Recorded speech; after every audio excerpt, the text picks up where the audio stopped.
Bloomberg Audio Studios. Podcasts, radio, news. Harris's campaign finally receiving more than $100 million in donations since Sunday, as an unofficial AP tally shows her securing enough delegates for the Democratic nomination.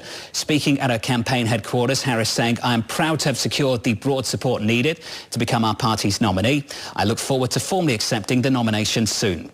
To have that discussion now, I'm pleased to say that joining us, Democratic Congressman Jake Auchincloss of Massachusetts. Congressman, great to catch up with you, sir. You've been a big supporter of the president. You weren't one of those that came out and asked him to stand down. You were one of those who highlighted the success he's had, his track record over the last 3.5 years, which makes me wonder how confused you might be that given how good you think that track record has been, why people within your own party has forced him to step aside.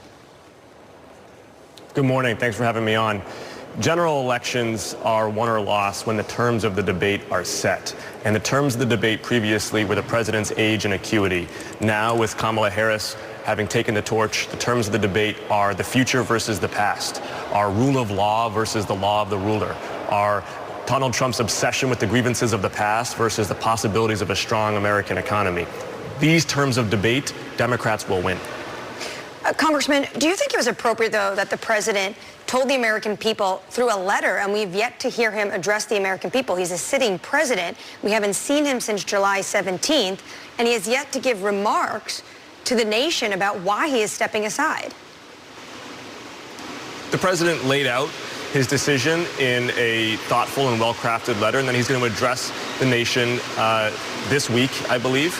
And I think he is going to do what he has always done, which is put the country's interest ahead of his own, which is a stark contrast to what we have seen from Donald Trump, who rather than cede power, clung on to power, incited an insurrection, and caused the deaths of officers in the line of duty. That contrast will not be lost on the American public. But at the moment, there's a lot of questions surrounding why we have yet to see him and decided to do this through a letter. Is it your understanding that if he didn't drop out this weekend, more of your colleagues in Congress were going to come public with their concerns about his age and mental acuity? I don't think conjecture about the past is particularly fruitful right now. We have our nominee. It's Kamala Harris. I think the focus now is how do we sprint through the next 100 days to win this election? Because the contrast now is going to be on Democrats as the party of the rule of law.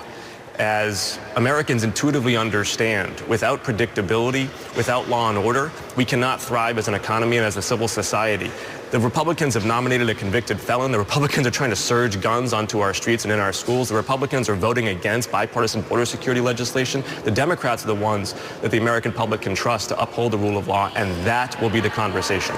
Does this to you look like basically a coronation, though, of the vice president? The Wall Street Journal editorial board this morning talked about that the country's now losing the chance to see a genuine and instructive party debate unfold. She is winning by acclamation among all of the Democratic Party insiders and money men who've swung behind her. How concerned are you that this looks like a coronation of vice president and not like a democratic process?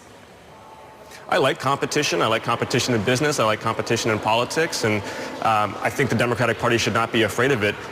And we should have an open and transparent process to choose our next nominee. But Kamala Harris can't help it if everybody endorses her and she gets the majority of the delegates within the first 24 hours and she sees a surge of base support. I mean, she's going to compete hard. She said she was going to earn it and win it. She's earned it. She's going to win the nomination. And now we have to make sure that she wins the general. Congressman, I think the way to put this together is there's this question of how can the Democrats be the party of democracy if they bet on a president to run again, and just months before the election date, he was pushed aside and somebody else was brought in. It raises questions about the Democrats' view on the democratic process of election. How do you counter some of those real concerns that people have? I think that's a flawed premise. I was here in the chamber on January 6th. I've seen what a coup looks like.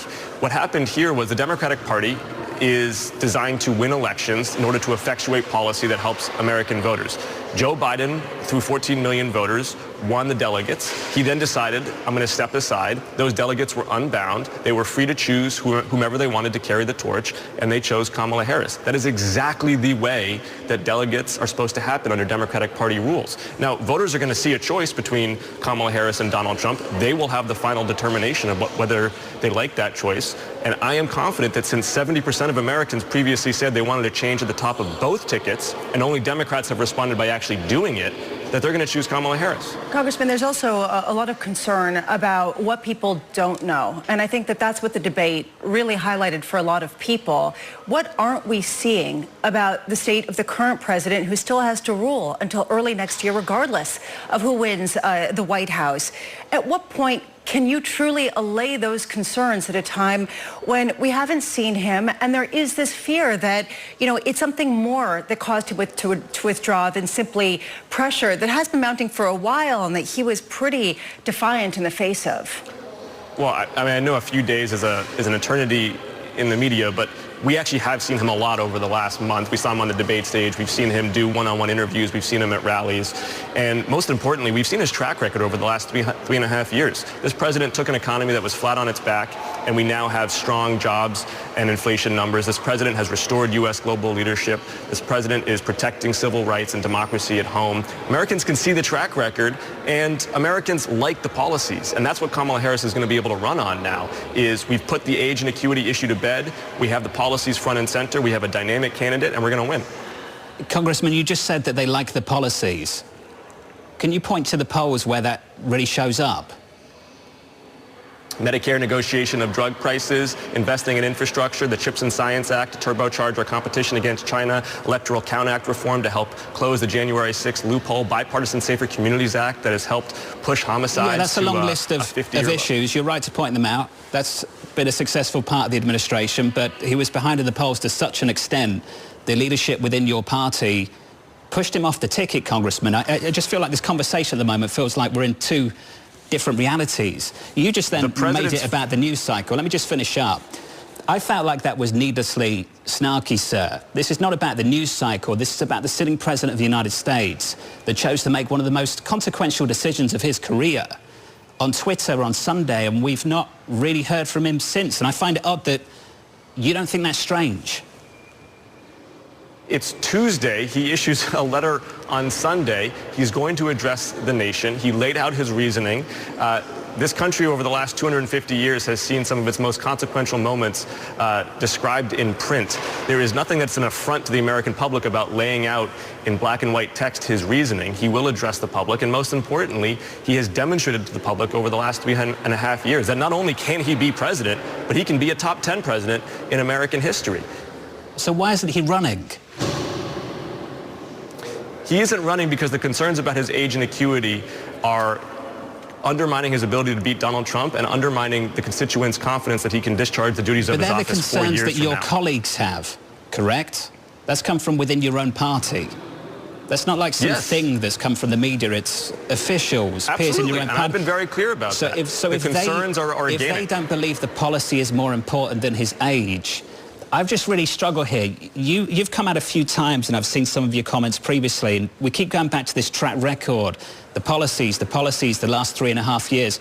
Don't you think if the public thought those policies were that good, we wouldn't be in this position to begin with? No, because the public was focused on the president's age and acuity. We now have a different candidate at the top of the ticket, and elections are about the future. And what we are going to say to the American public is, look at what we have accomplished over the last 4 years. Let's take this forward as we debate tax policy in the next Congress. Let's take this forward as we debate immigration policy in the next Congress. Let's take this forward as we debate reproductive freedom in the next Congress. And let's demonstrate that we can make this economy work for everybody. Let's demonstrate that we can continue to heal our democracy after the depredations of the Trump administration. And all Trump is going to be able to say is that same spew of grievances and self-pitying and egocentric lamentations that we heard from his convention speech, where he tried to go for 20 minutes and sound statesmanlike, and he couldn't get past 10. Congressman, if it's your own colleagues, the elder states, individuals, if you will, of your your leaders, Pelosi, Schumer, all of these leaks, if they're the ones that are concerned about his age and mental acuity, then should the president step aside? How can the American people be confident that he can fulfill his duties for the rest of his term? He absolutely should not step aside. This president is fully able to be commander-in-chief. We've seen him walk a tightrope in the Middle East, protecting the security of Israel while not allowing for a regional conflagration. We've seen him rally NATO to Ukraine's side. We've seen him bind together South Korea and Japan and the Philippines and Australia to help counter Chinese belligerence in the Indo-Pacific. This president is a highly successful foreign policy president who has also implemented monumental domestic policy legislation. He has demonstrated he can do the job. He's 81 years old. Voters had concerns about his ability to do the job for 4 more years. Democrats listened. Democrats put forward a younger, dynamic candidate. And now the Republican Party is going to have to explain why they're not doing the same thing. Because 70% of Americans wanted a difference at the top of both tickets, and Republicans responded with a mosh pit in Milwaukee. Congressman, appreciate the stern defense. Thank you, sir. Congressman Jake Auchincloss there on the latest out of Massachusetts, a stern defense of the President of the United States.